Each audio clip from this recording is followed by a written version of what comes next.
Freakonomics Radio is sponsored by Ozempic. Innovation happens through rethinking what's possible, and when it comes to GLP-1s, Ozempic pill does just that. Learn more about Ozempic semaglutide tablets, 4 and 9 milligrams, by calling 1-833-OZEMPIC or visit Ozempic.com to view the medication guide and ask your doctor what's possible with FDA-approved Ozempic pill.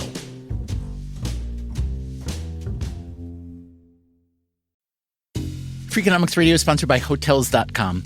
Hotels.com gives you access to hundreds of thousands of hotels worldwide, and when you join for free, you can save up to 20% instantly with member prices. Plus, every stay earns rewards, so when you book one trip, you're already lowering the cost of the next one. Hotels.com is simple, rewarding, and designed to help you get more out of every stay. Sign up for free and book today. Hotels.com. It's all in the name. Freakonomics Radio is sponsored by Amica. You know what they say, if you want to go fast, go alone. If you want to go far, go together. So go with Amica and get coverage from a mutual insurer that's built for their customers, one that looks after what's important to you together. Auto, home, life, and more, coverage that fits your unique needs. Amica helps you protect what matters most. Visit Amica.com and get a quote today.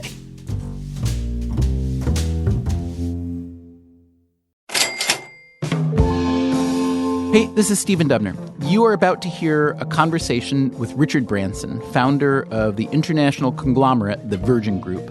I spoke with Branson in November for our special series, The Secret Life of a CEO.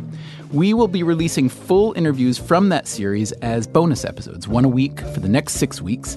You'll hear my lightly edited conversations with Mark Zuckerberg of Facebook, Satya Nadella of Microsoft, and others. Hope you enjoy. Hello, this is Stephen Dubner. Is that Richard Branson? I am. I'm Richard Branson here. Nice to talk to you. Nice to talk to you, too. Thank you so much for making the time. How's things? Pleasure. Everything's very good, thank you. I'm sitting here with a cup of tea in my hand, and I wish we were talking in person. But anyway, nice to talk to you. All right. So let's begin. If you would just literally say your name and what you do. Yeah, my name is Richard Branson, and what do? I do everything Virgin. Now, I'm sure most of our listeners are quite familiar with you, but just pretend there's someone out there who lives in a cave who's never heard of Richard Branson. How do you describe yourself to them, at least your professional self? Well, I am an entrepreneur. I suppose you'd also categorize me as an adventurer, and hopefully a philanthropist. So those are sort of my three main areas of occupation these days.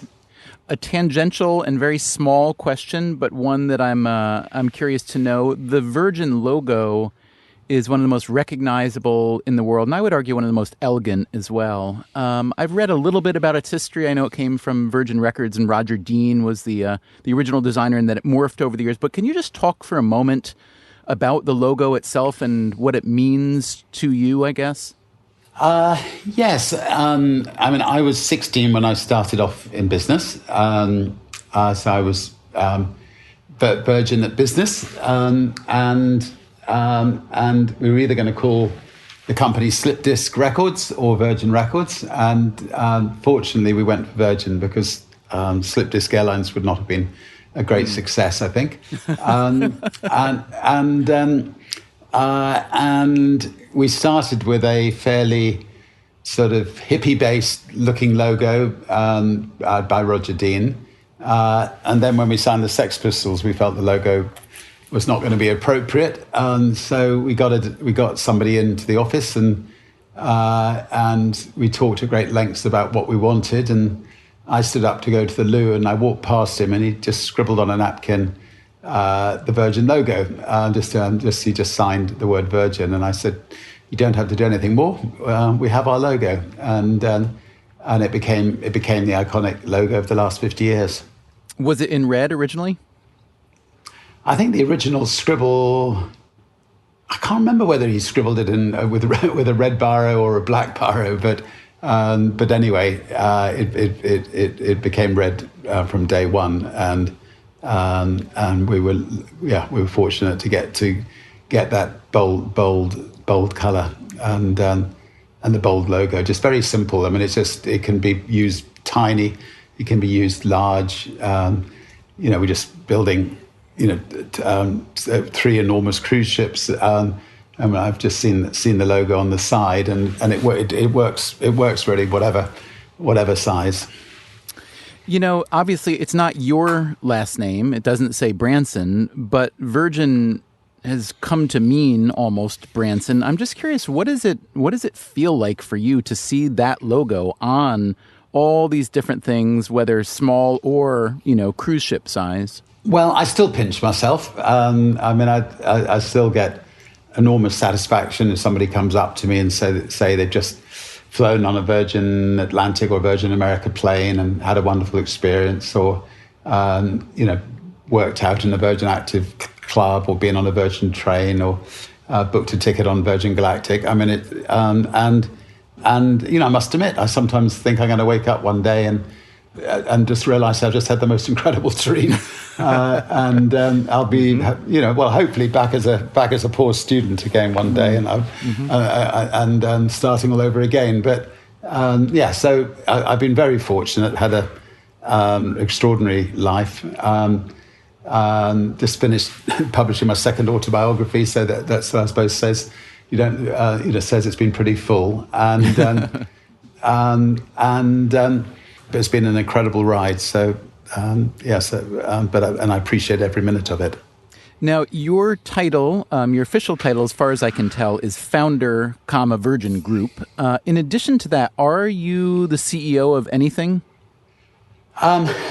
I used to be, but I've delegated pretty well all the CEO roles, and I actually believe that people should delegate early on in their businesses, so they can start thinking about the bigger picture. If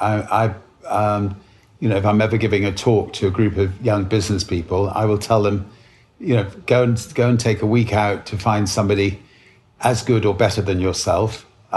Put yourself out of business, and let them get on and run your business day to day, and then you can start dealing with the bigger issues, and you can take the company forward into bigger areas, and you can maybe if you're an entrepreneur, you can start your second business or your third business.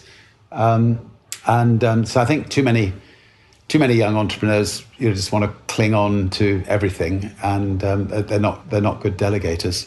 Mm-hmm. But it's true also, at least I would argue, I'm curious to hear your take, that, there's, I think in the public perception, there's sometimes not that much difference between the entrepreneur and the CEO, but in fact, the energy and the ideas and even the personality of the person who creates a firm is often very different from the energy and so on of the person to be executing and running the firm daily. Do you see that split in that way, or do you think that's a little bit of a misperception? I think it's more often than not that you're correct. There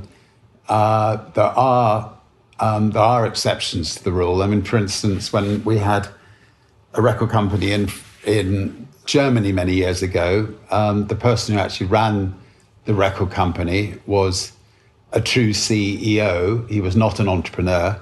He was great with people.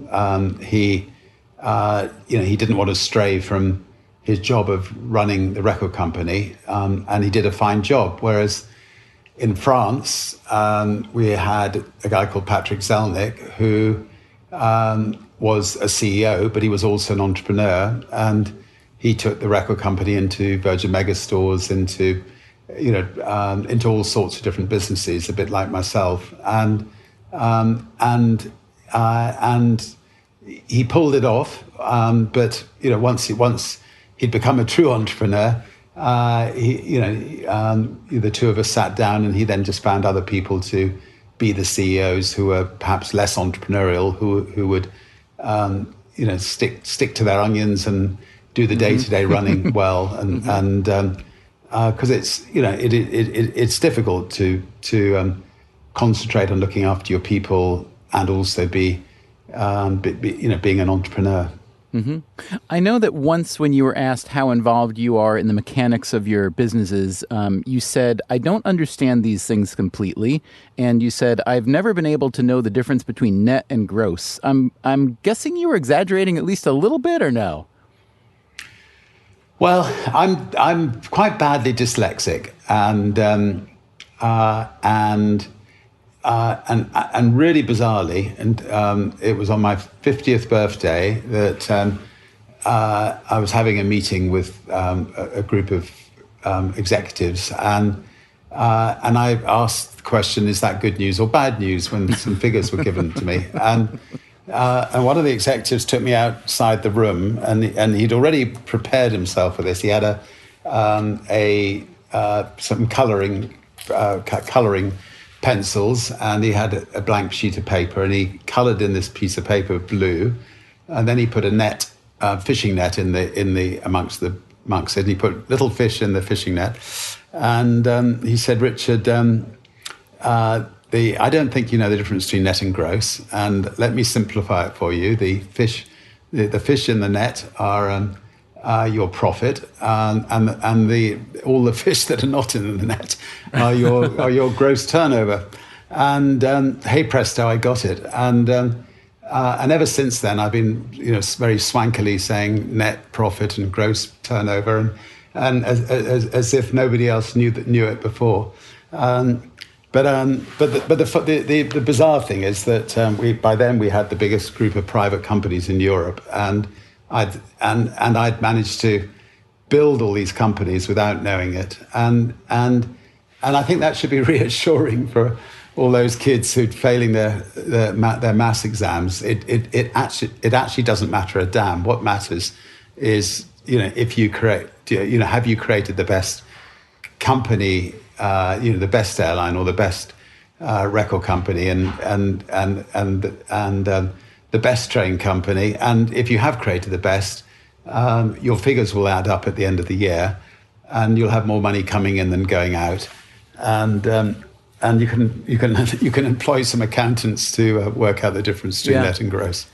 Now, maybe it's maybe you're a fluke, or maybe it's a bit of a generational thing. Maybe the world has just changed a lot, but management has obviously become very, very professionalized in the last 20 or 30 years, and MBA programs are just exploding everywhere. So now, to be the CEO of even a very small company, one is expected to be extremely well drilled in all the things that it sounds like you've really never had to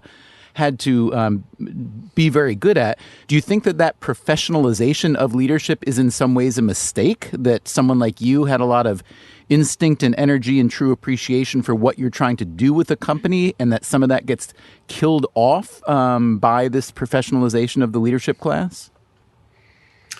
I think it can be. I think if you feel that if you feel a little bit lost in a company because of that, that should spur you on just to get out and run your own company. I mean, I've never had to report to anybody since I left school at 15, and that's the luxury. I can do foolish things like, let's start a spaceship company, which, if I was working for a public company or a normal company, I would never have got it through.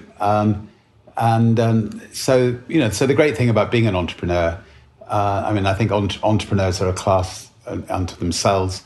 They do not need that professionalism. They need a passion, an absolute passion for what they're doing. They need an absolute belief in what they're doing. They need to be wonderful motivators of people, inspirational leaders, and those sort of the key things that they need. Can you talk a little bit more about being a wonderful motivator of people? By all reports, everything I've read about you, it sounds as though most of the people who work with you and for you really like you, and that you, I don't know about go out of your way to treat your coworkers well, but you have a lot of policies that are very employee friendly and so on. I think a lot of people out there, bosses, whether they're CEOs or down, they'd like to be like that and they'd like to motivate people, but it's hard. Do you have any secret advice? Well, I mean, I think, what I find that some American companies are anything but good at motivating people. And I find that hard. I mean, hard to understand because, if you've got a happy, motivated group of people you're working with, you can achieve anything. And you can ride the good times together. You can ride the bad times together. If you treat your people badly, they're not gonna go that extra mile when things are tough. So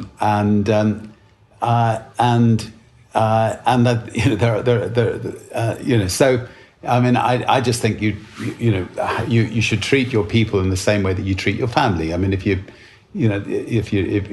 however you would treat your brothers and sisters or your children, the same should apply exactly to the people you work with, and it's so much more pleasant. I mean, a lot of our time we spend at work, and work should be fun. It should be enjoyable, and you should also have policies that follow through with that. So if people want to work from home, let them work from home. If people want to work from home on Fridays and Mondays, let them work from home Fridays and Mondays. If people want to take a month off and go around the world, let them take a month off and go around the world. I mean, people will give everything back if you give them the flexibility and treat them like adults. I hear you, and I so want to believe that that's the way to be. But the skeptic in me just thinks, well, if every company let everybody work from home Fridays and Mondays and let them take a week off and go take balloon trips or climb a mountain, that, productivity would plummet and the economy would fall apart. Why do people not exploit that at your firm, at least? Because they feel trusted. And also, look, let's just look at this business of forcing people to come to an office. First of all, you've got maybe an hour or an hour and a half of travel time in the morning, another hour and a half of travel time in the evening. When you're at the office, it's important that you say hello to everybody, and you're friendly with everybody. So you use up another hour or two, socializing with people. Then, because you're not at home, you need to communicate with your family. So you spend another bit of time communicating with your family, and so the day carries on, and you might get a couple of hours work done. If you're at home, you can wake up, you can spend a bit of time with your family, and be a proper father, which is what perhaps the most important, or mother, the most important things that we can do in our life. But you can also find the time to get whatever your job is done, because you've got another 4 or 5 hours free to do it.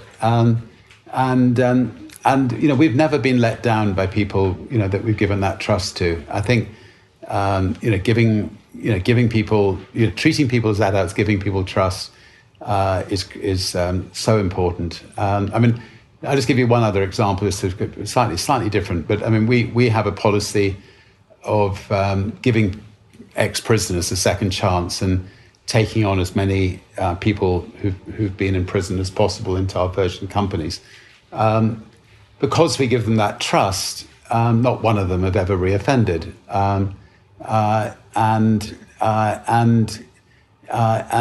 We're talking, like in Virgin Trains, I think we have 35 people. What the person who's head of our security at Virgin Trains, she comes out of prison on a Monday morning, works until Friday night, goes back to prison for the weekend, comes out, she's absolutely brilliant at her job, and somebody who will do everything they can for the company because the company has given them that second chance.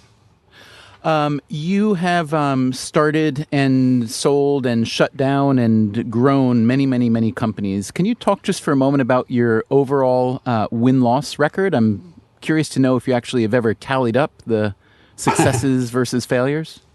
I haven't. I mean, we've never had a company go bankrupt because our reputation is everything, and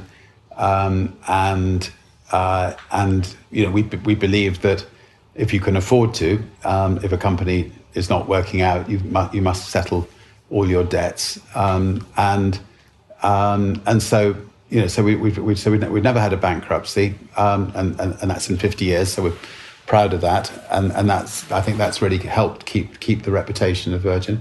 But obviously, over 50 years, things change. So, give you a very good example. We started off with record shops, and we built maybe 300 record shops around the world, Virgin megastores, and then iTunes came along, and the internet came along, and people sadly, didn't see the need to go into record shops anymore, and so we either sold or closed down most of those 300 record shops. There's still a few left in the Middle East, but that's about it now. But that spurred us on to move into mobile phones and into new technology that was evolving. So rather, if mobile phones was going to put us out of business, because and games, a lot of kids were spending more time on games than music, then it was up to us to embrace it, and so we embraced that instead. And I think, fortunately, we've been ahead of the game, over the last 50 years. So, by and large, we've had, many more successes than we've had things which we've had to say goodbye to. Mm-hmm. Now, a lot of the businesses you've been in, including some of the ones you just mentioned there, are not businesses that you build from scratch or even really necessarily run from the ground up, but they're more partnerships. And the way you do business and the Virgin Group is a little bit different than many other firms. You call it branded venture capital. Talk to me just about how that works and whether it was a happy accident, or is that something that you decided strategically to pursue a long time ago? Well, I think just to be slightly more accurate, we've generally speaking started by owning pretty well every company. So we start with 100% ownership in the companies, and then over the years, in order to then invest in new entrepreneurial ventures that I may have come up with, we'll sell shares in the companies that we've started, and sometimes we've sold 100%, but we keep a brand royalty in everything. And we keep in touch with the Virgin brand. We monitor the Virgin brand. We have a team of people who monitor it and make absolutely certain that anybody who's running a Virgin company respects the fact that our reputation for all of us is all we've got. So generally speaking, we'll start with 100% ownership, and then maybe over the years we'll sell down, and then we'll put that money into new ventures. Thank you for that clarification. Was that the case with Virgin Mobile? Was that a little bit different or no? So Virgin Mobile, we own 50% of the company. So with Virgin Mobile, we didn't have the resources to build out a network, and we also didn't think that that would be our strength. What our strength was marketing to the public, and the brand and the whole proposition. So we did a deal with a company called T-Mobile, and they took 50% of the company. They gave their infrastructure, their masks, then we ran it on a day-to-day basis. We put the team in, we built a pretty formidably successful company, and then we merged it with the biggest cable company in the UK, and it became Virgin Media, so that's how that worked out. And I actually, in my new book, Finding My Virginity, I tell the story of how our partners in that one were, in our opinion, naughty boys, and tried to steal the company from us. But anyway, we fortunately won quite a big court case on that there.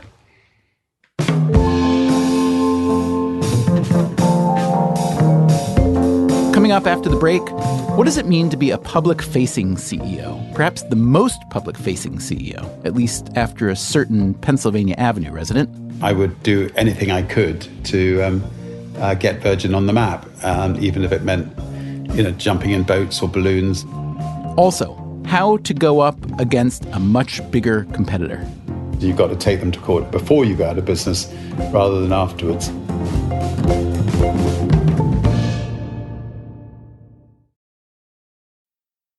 Freakonomics Radio is sponsored by Ozempic. Innovation happens through rethinking what's possible, and when it comes to GLP-1s, Ozempic pill does just that. Learn more about Ozempic semaglutide tablets, 4 and 9 milligrams, by calling 1-833-OZEMPIC or visit Ozempic.com to view the medication guide and ask your doctor what's possible with FDA-approved Ozempic pill.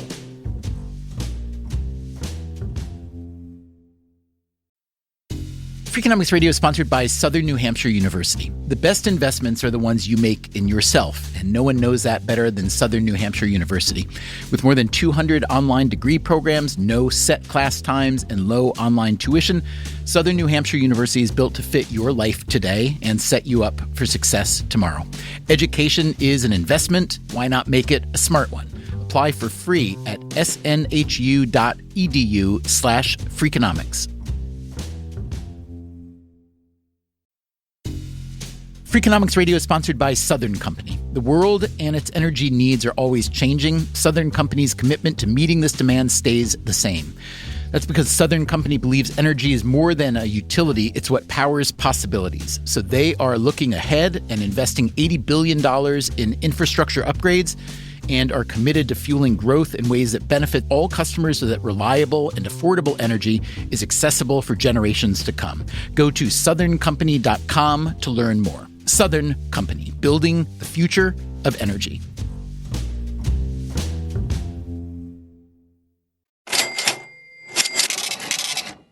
Let's get back to our lightly edited full conversation with Richard Branson, founder of the Virgin Group.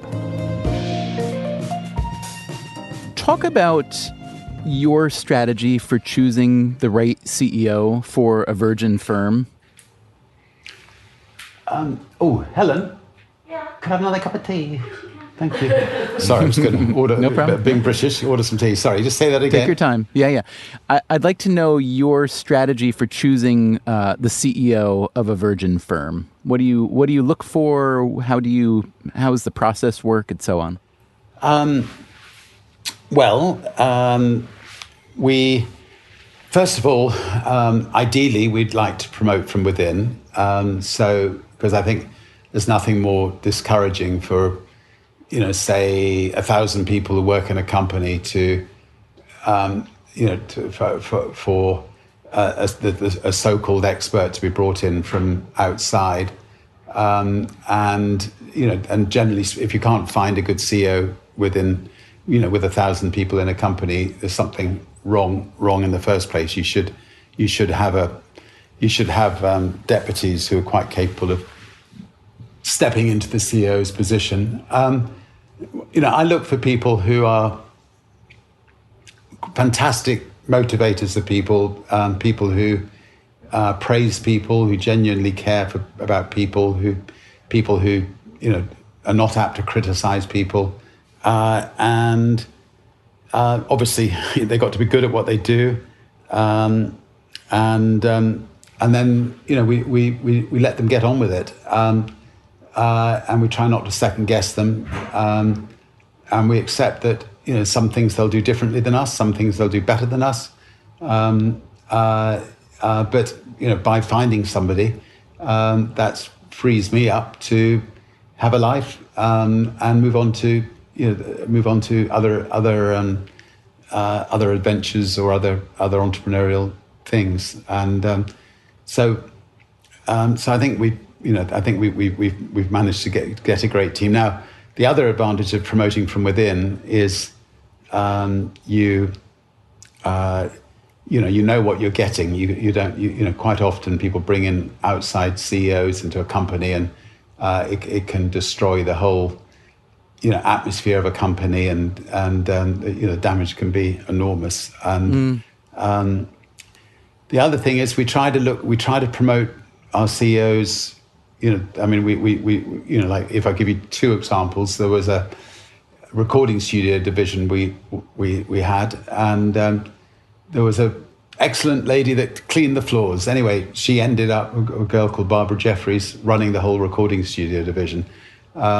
In Canada, we had an excellent receptionist who ended up being CEO of our foundation in Canada. And so I think, again, you mustn't always put people in boxes based on their job. You've got to think that people are often capable of far more than meets the eye. And if you promote people above what they'd expect, they will give everything back.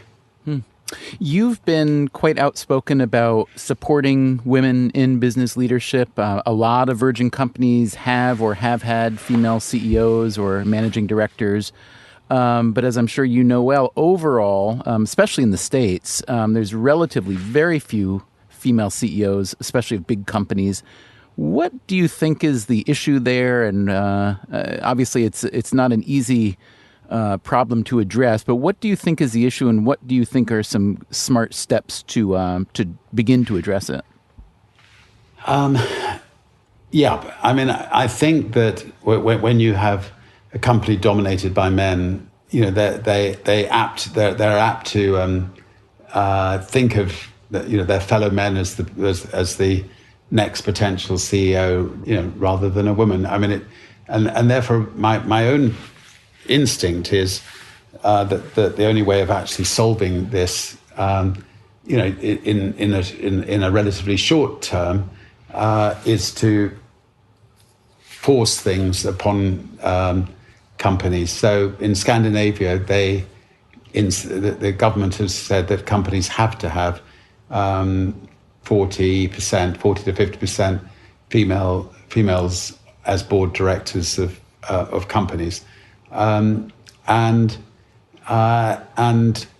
Initially that was difficult because there just weren't enough obvious candidates to fill all the places, and a lot of women had a lot of different roles on a lot of different companies, the same women.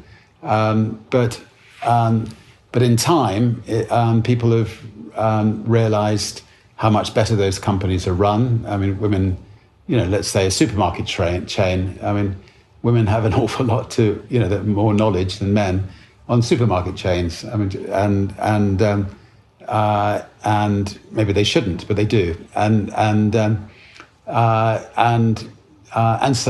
so on. Women are a breath of fresh air actually in most areas. So I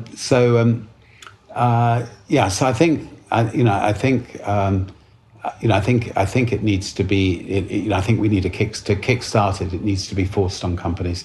I'm not sure that a lot of women agree with me on that. I've asked women, and they say, no, we've got to fight our own corner.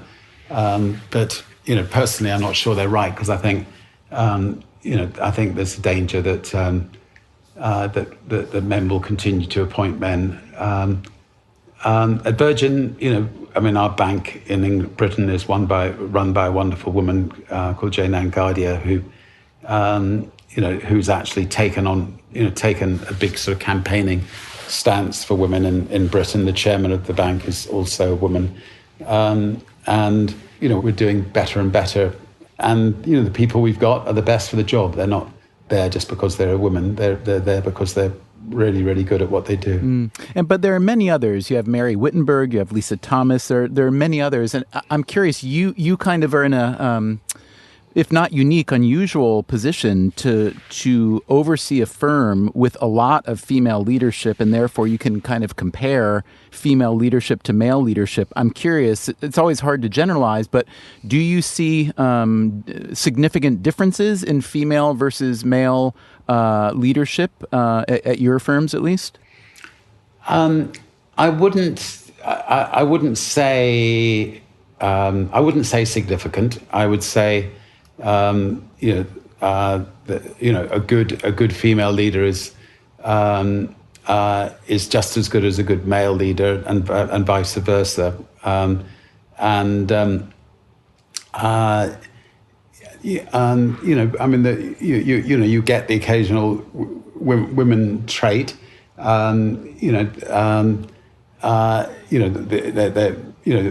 arguably slightly more emotional, maybe. I mean, in the same way that, actually, hang on, maybe I'm getting on dangerous ground here. But I think, I'm saying it as a positive. I think, they express themselves in a female way sometimes, and that can sometimes rub men up the wrong way. But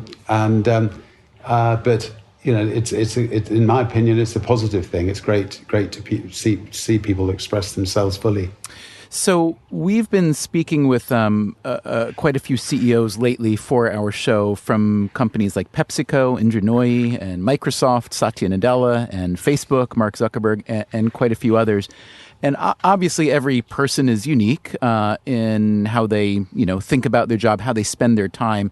But it strikes me that even the most public-facing of those CEOs is much less public-facing than you. In other words, in many ways, the Virgin brand is really Richard Branson. That, at least, is my assessment. I'd love to hear your assessment and how you see yourself as a representative of your firm.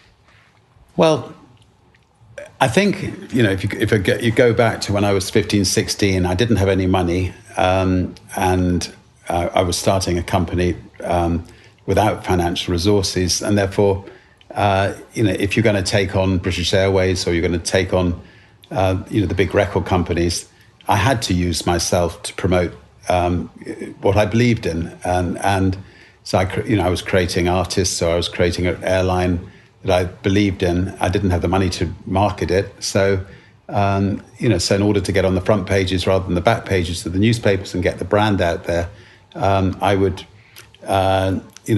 do anything I could to get Virgin on the map, even if it meant, jumping in boats or balloons and trying to break world records, etc.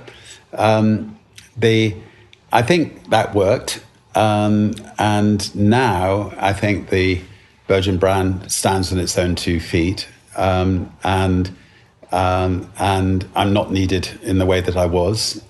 We can also afford to take advertising and things, but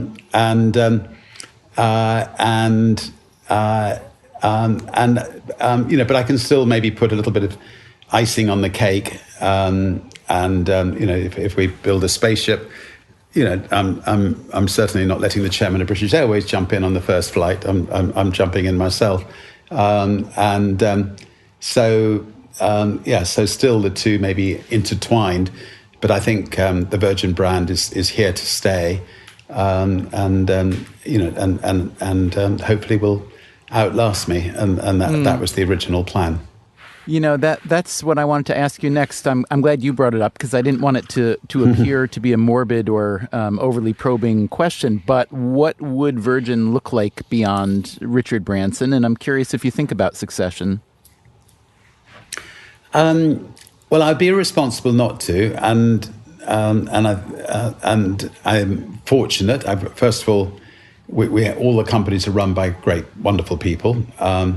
We have a chairman and chief executive who run the group on a day-to-day basis, and I've got 2 wonderful children who sort of, do their own thing, but they dive in and out, and I'm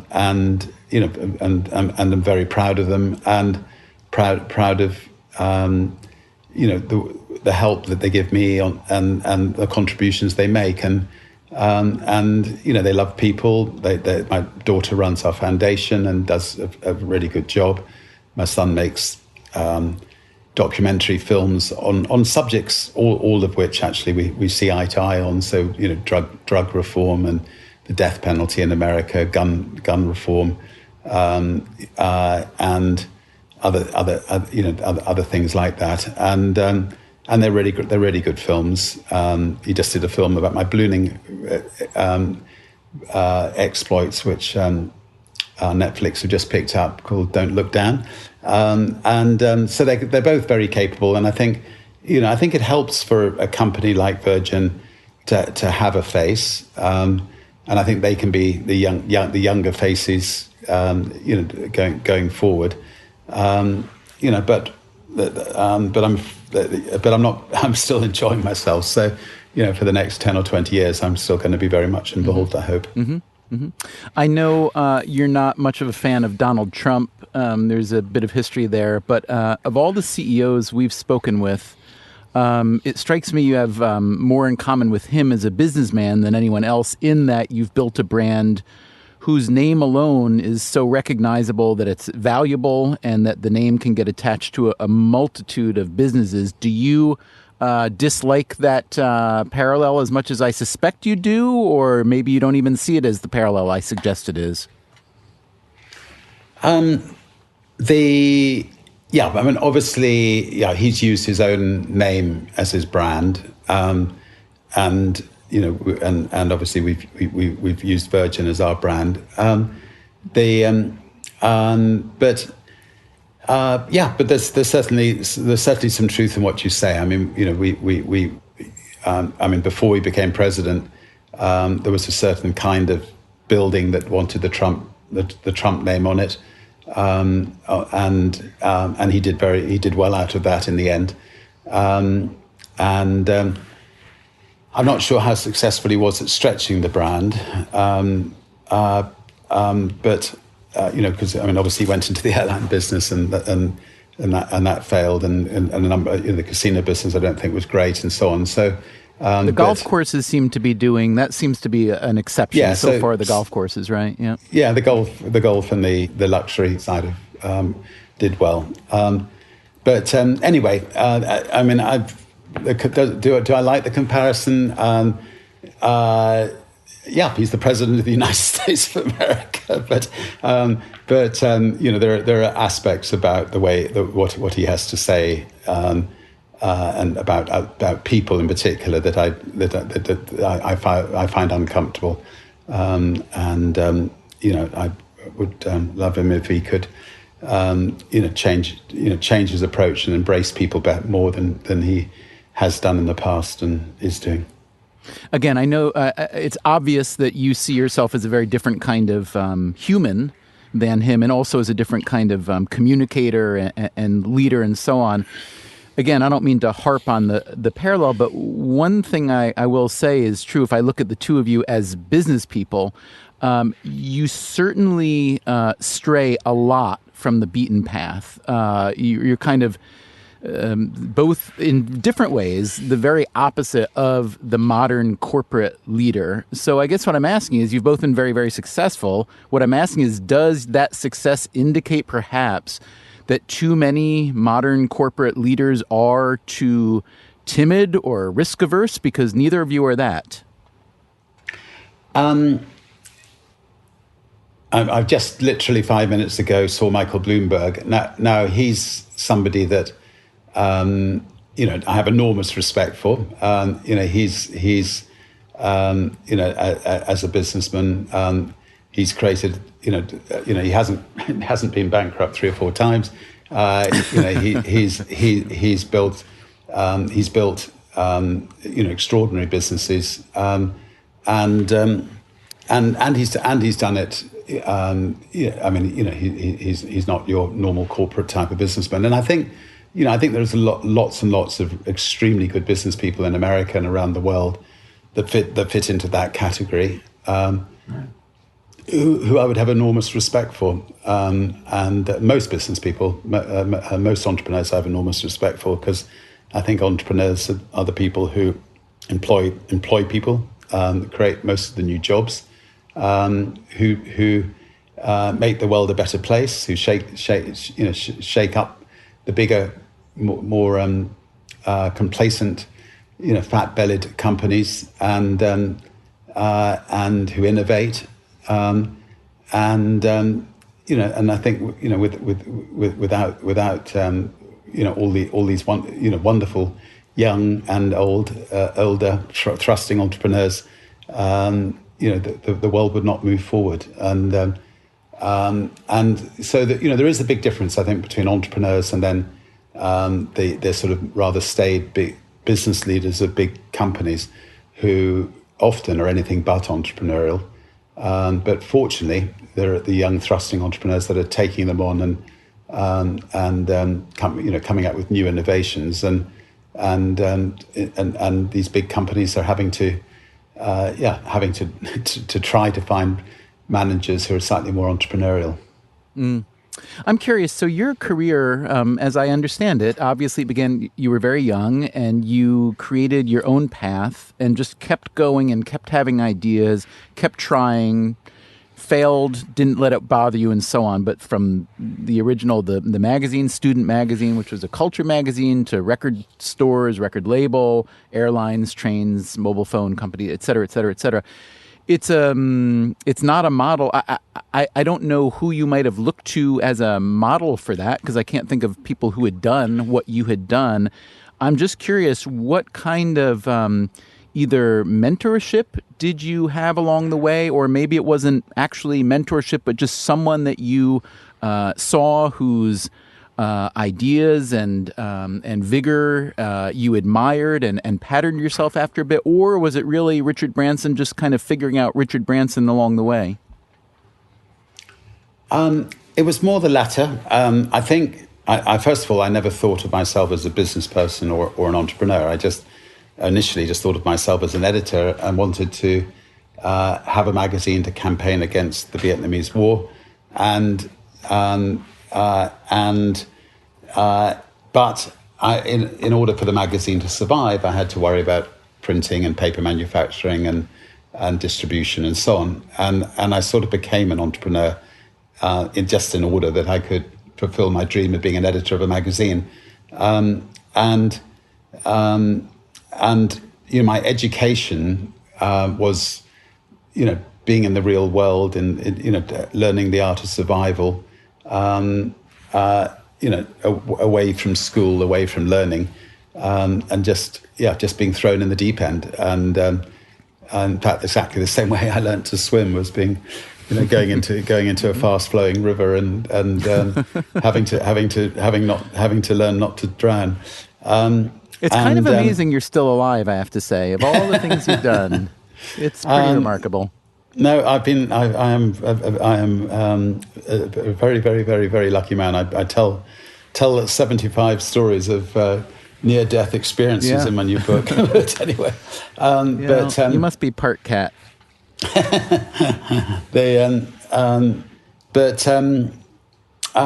was a man called Sir Freddie Laker, who ran he was the sort of pioneer of discount airlines, really. He came to my houseboat one day, and he had gone bankrupt. He'd been pushed out of business by British Airways, and he just gave me a couple of bits of advice. He said, 3 words you got to remember: sue the bastards. And he said that British Airways will do everything they can to put you out of business, and you've got to take them to court before you go out of business rather than afterwards. And I took his advice. We took British Airways to court for a dirty tricks campaign they waged against us. We won the largest libel damages in history, and we distributed, it was Christmas time, we distributed to all our staff, and it became known as the British Airways Christmas bonus. So we were very popular that Christmas. Unfortunately, you can't repeat that every year, can you? But, well, maybe you could. Well, if they want to, we'll it's up to them, I guess. Yeah. Let me ask you this: you've admitted that Virgin Galactic may not be the best bang for the buck when it comes to maximizing profits. You also admit that the Virgin board has not been thrilled with the endeavor. Why is this so important to you? You only live once, and there's no space line on Earth. There are millions of people who'd love to become astronauts, who'd love to go to space, me included, and I want to fulfill the dream for myself, for those millions of people, for my children, and build a Virgin Galactic space line that is safe and in time affordable, and it's taken 12 years to get this far, and I think we are 3 months or so away from our dream. But space, rocket science is tough, and space is tough, and we've had tears along the way. We've had many high moments along the way, but I think we're almost there. And it's not just putting people into space; it's putting, there's 4 billion people are not connected in the world. Virgin Orbit, which is another Virgin company, will be putting small satellites into space and creating big arrays of satellites around the Earth. There's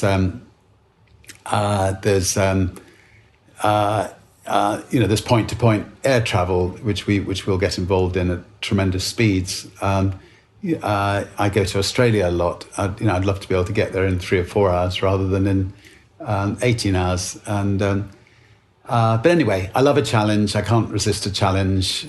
Whether it's Virgin Hyperloop, which is another exciting thing we've just got involved in, or whether it's space travel or whatever. We love to get in there and learn and hopefully experience. Mm-hmm. Once again, you're atypical for the kind of people we've been speaking with for this show lately. You're not the CEO of a firm with a big structure reporting up to you. You're the founder, and therefore you roam across projects and so on. That said, I'm curious to ask you something I've asked some of these other folks, which is I hear often that being at the top of a firm, especially if you've ascended from internally, that it's very lonely, that you get there and all of a sudden you don't have any peers. You're alone at the top. I'm curious whether for you that's the case, whether you get lonely at the top. No, I don't get lonely. I think, I love people. And I think if you really love people and you see the people who you work with as brothers and sisters or children, depending on their age, and you're a good listener of people and you enjoy the company of people, it's anything but lonely. So so maybe I'm lucky. I don't know, but I suspect, there are occasions because I'm a recognizable face around the world that I can maybe get just a little bit too many selfies in a day. Mm-hmm. Is that why you want to go to space, to avoid all that? Well, maybe that's why I live on an island anyway. But right. I love people, but sometimes it's good to retreat occasionally. I think the Virgin companies are an unusual company. It's true. We're a sort of way of life company, which I don't think really exists in the world. So, we look after you when you're young. We look after you, as you get into your 20s, and then like with health clubs and music companies and games companies. Then we maybe move into trains and planes and then spaceship companies and then cruise ship companies. So we banking, insurance. So we look after most of your needs.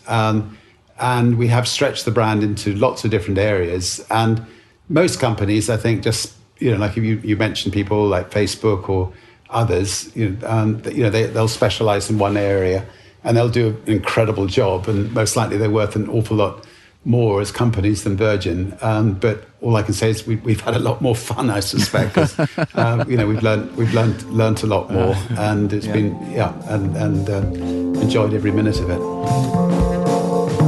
Thanks so much for the time today. I enjoyed speaking with you. Okay, bye-bye. Thanks a lot. Bye. In next week's special episode, my interview with Carlyle Group founder David Rubenstein. Money doesn't necessarily make you happy. Some of the saddest people I know are the wealthiest people I know. And some of the poorest people I know are some of the happiest people I know. Thomas Jefferson said life is about the pursuit of happiness, but he didn't tell us how to actually get happiness. And it's the most elusive thing in life is personal happiness. But, I think I was happy before I was wealthy. So, I don't know that the wealth has made me happier. Coming up on the next regular Freakonomics Radio episode, what happens when a bunch of economists set up an experimental preschool to help underperforming kids? Okay, so now is where the real problem starts. It was one of the most difficult things I think we could have tried to do. And why preschool may already be too late to attack the education gap. By the end of the age of 3, children born into poverty will have heard 30 million fewer words than their more affluent peers. It's next time on Freakonomics Radio. Freakonomics Radio is produced by WNYC Studios and Dubner Productions. Our staff includes Allison Hockenberry, Greg Rozalski, Stephanie Tam, Max Miller, Merritt Jacob, Vera Carruthers, Harry Huggins, and Brian Gutierrez. The music you hear throughout our episodes was composed by Luis Guerra. You can subscribe to Freakonomics Radio on Apple Podcasts or any number of podcast portals.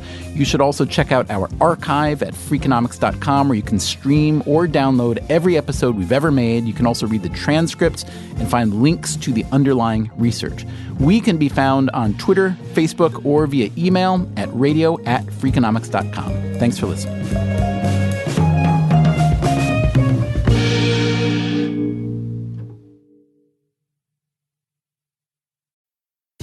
Freakonomics Radio is sponsored by Vitamix. According to the LA Times, the average American home contains 300,000 items, including a staggering number of appliances.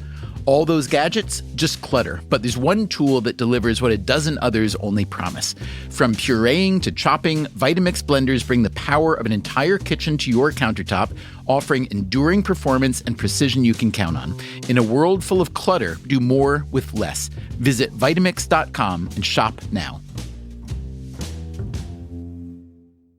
Hi, I'm Angie Hicks, co-founder of Angie. One thing I've learned is that you buy a house, but you make it a home. For decades, Angie's helped millions of homeowners hire skilled pros for the projects that matter. Angie, the one you trust to find the ones you trust. Find a pro for your project at Angie.com. You wouldn't take financial advice from a 72 hours in a single day alpha influencer, would you?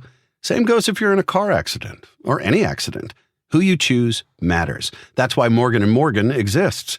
They're the largest injury law firm in America, and they've built a reputation by actually winning cases, not just talking about it. Over 1,000 lawyers across all 50 states and $30 billion recovered. Injured? Go to forthepeople.com/podcast. That's forthepeople.com/podcast.